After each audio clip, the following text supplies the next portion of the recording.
Welcome to the weekend edition of Simply Bitcoin, the channel that breaks down all the daily Bitcoin news from Twitter, the daily fail, the meme review, software releases, the website by Plebe. Drop us a like and subscribe. All right, let's kick it off with the numbers. Here we go, guys. Oh, put the dashboard. Block height is 665,432. The current Bitcoin price, 39,660.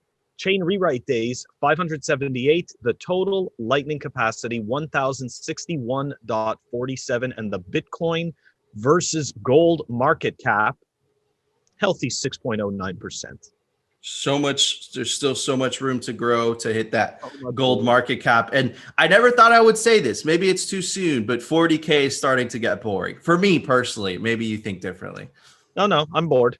I'm thoroughly bored. Yeah, I completely agree. Phil, it's time for the daily fail. All right, so today's daily fail is kind of a, when we go into these bull runs, right, the scammers really start coming out, and they have no shame. I mean, the scammers are always there, but when we get into these bull runs, the scammers really take the gloves off, okay? So Shift Crypto is not the daily fail, but more the situation that they're outlining here. So here we go, guys. They tweeted this. Scam attempts are picking up. Stay vigilant. I guess impersonating our CEO were the makers of the BitBox 2 hardware wallet, claiming to not having his ledger at hand kind of gave it away. All right. So, stop scamming, have fun staying poor. And, they gave a hat tip to Udi.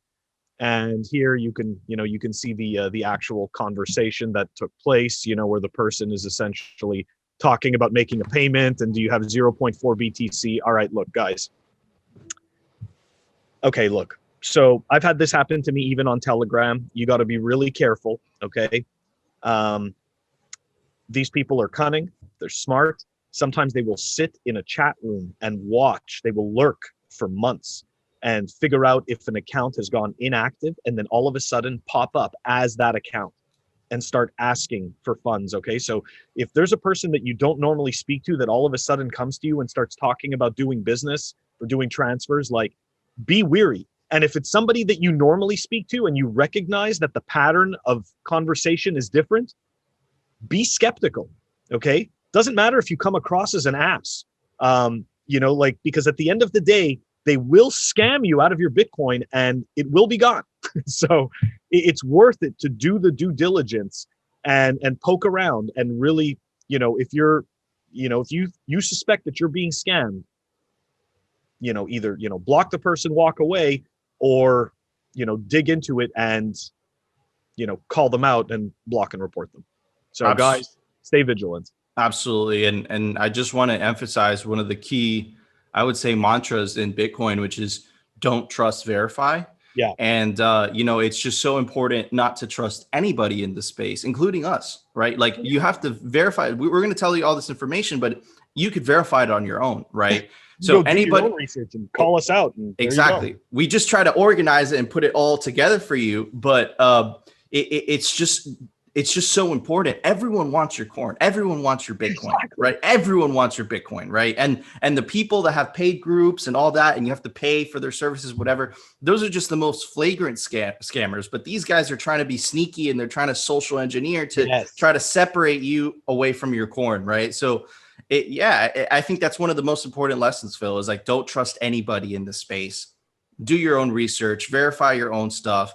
And just use the big Twitter accounts, use our show, use a bunch of shows like BTC Sessions and Max Kaiser.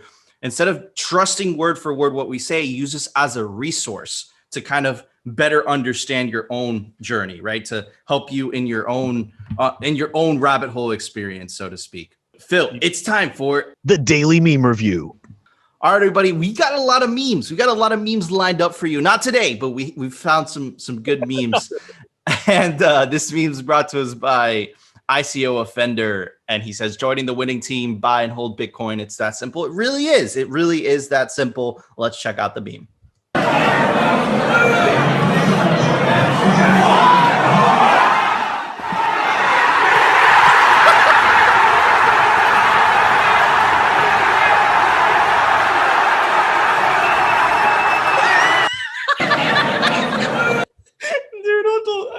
point something out. Look at the attention to detail on the little thing and the guy taking a picture. Dude, okay.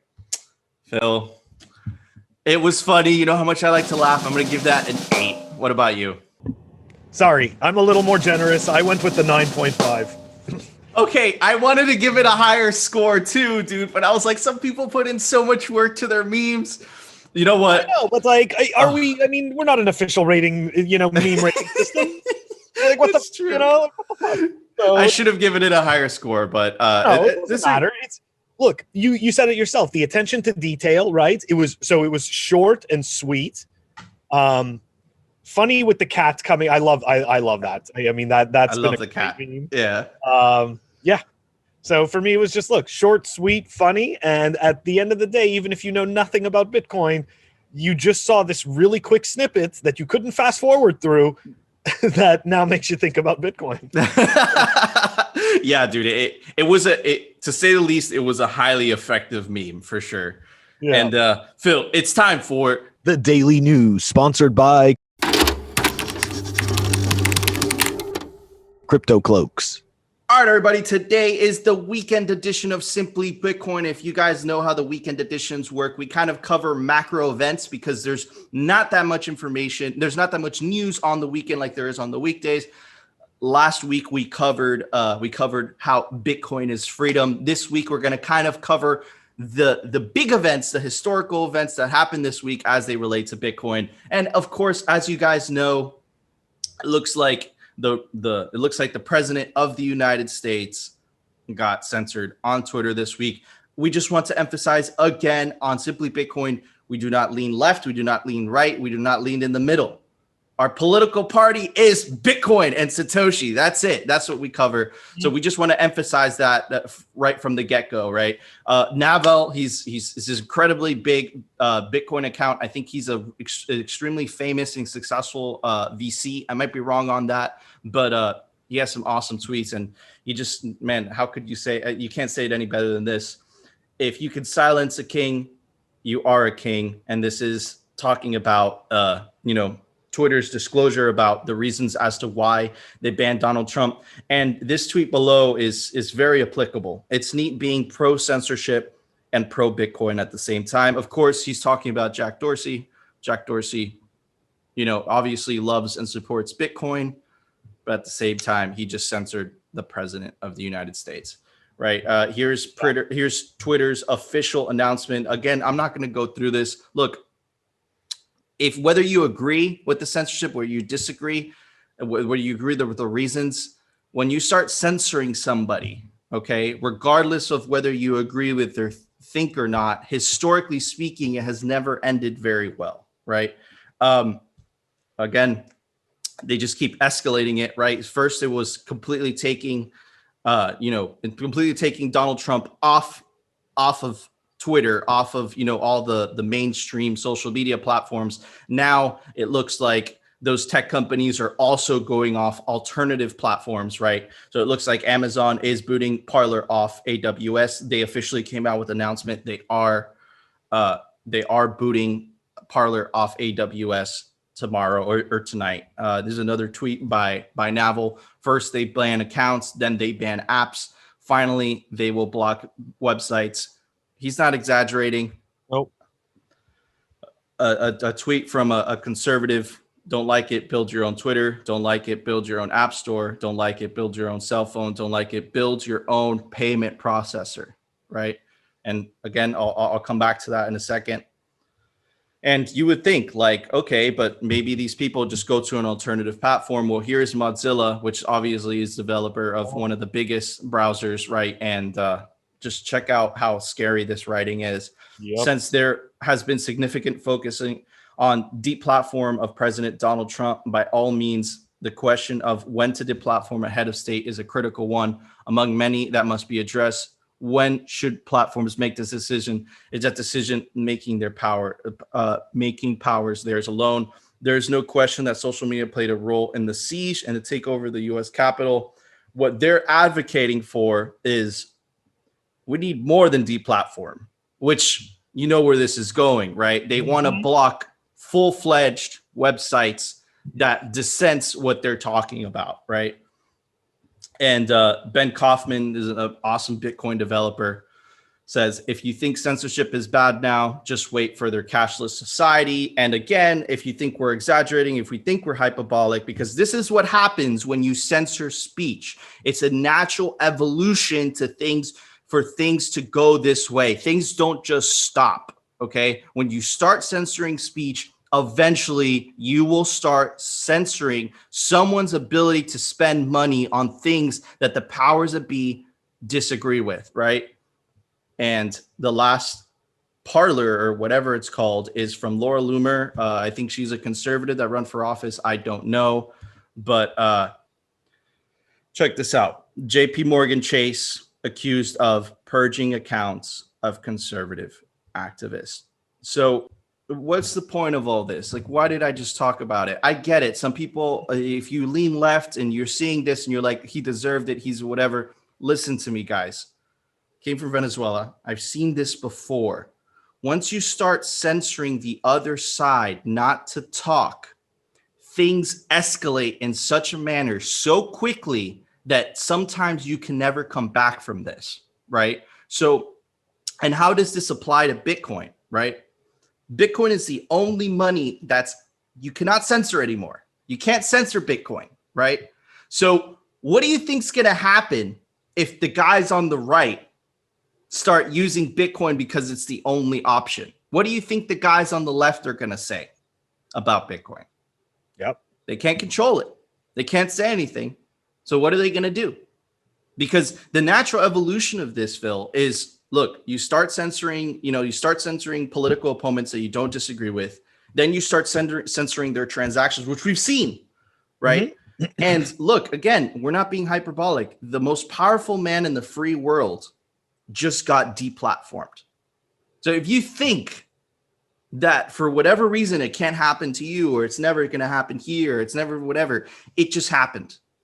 And this will keep escalating. And don't forget that, in my opinion, and I told you guys this last week, it's inevitable that they come after Bitcoin. It's inevitable.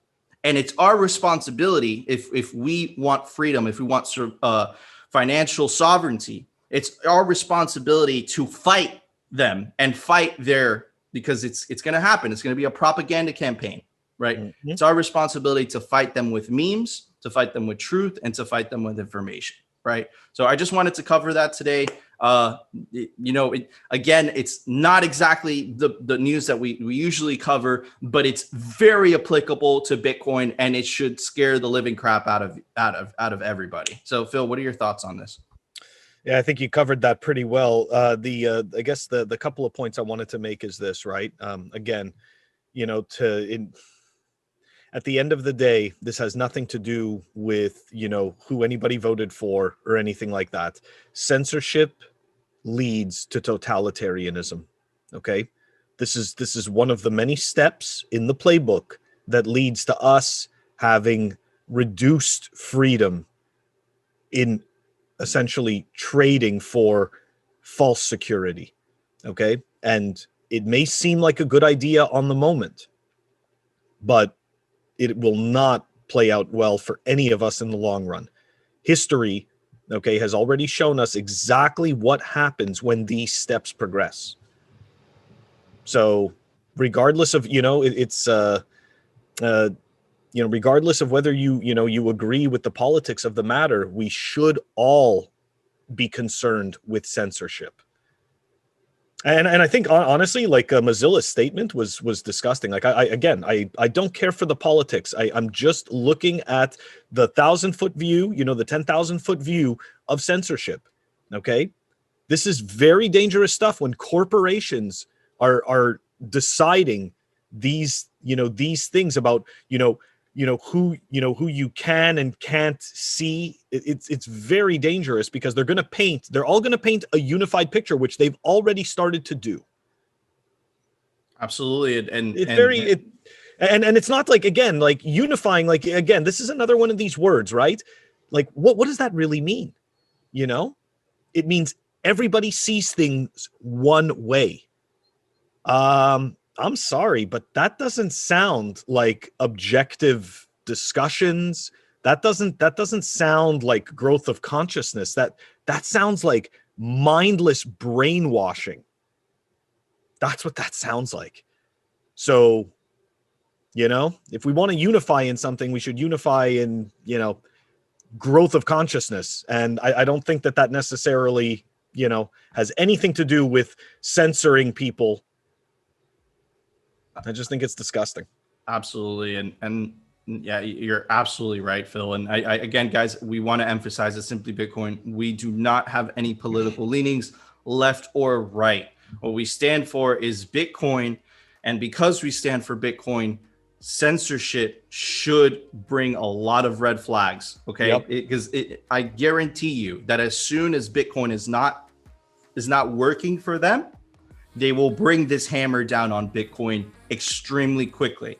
So it should alert you guys, and it should keep you guys on guard, right? Whether you agree or whether you disagree with what happened to the president, it should still alarm you the methods in which they're using them.